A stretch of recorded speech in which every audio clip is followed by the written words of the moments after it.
আজকে ফিতরা সম্পর্কে কয়েকটি গুরুত্বপূর্ণ মাসালা নিয়ে আলোচনা করব। গম, আটা, যব, খেজুর, কিশমিশ অথবা পনিরের মাধ্যমে আমরা ফিতরা আদায় করব। তবে কেউ যদি এর মূল্য দ্বারা ফিতরা আদায় করতে চায় তাহলে আদায় হয়ে যাবে। জমহুর ওলামায়ে কেরাম এবং হানাফি ওলামায়ে কেরামের মতে এর মূল্য দিয়ে ফিতরা পরিশোধ করলে ফিতরা আদায় হয়ে যাবে।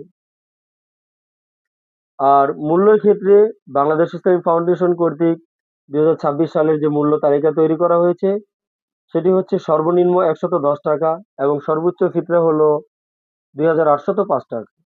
ঘরের যিনি কর্তা তিনি নিজের এবং নাবালেগ সন্তানদের পক্ষ থেকে ফিতরা আদায় করবে। এমনকি ঈদের দিন শুভে সাদিকের পূর্বে যদি তার কোনো সন্তান ভূমিষ্ঠ হয় তাহলে তার পক্ষ থেকে ফিতরা আদায় করতে হবে। জাকাত যাদেরকে দেওয়া যায় ফিতরা তাদের সবাইকেই দেওয়া যাবে, এ ব্যাপারে কোনো সমস্যা নেই।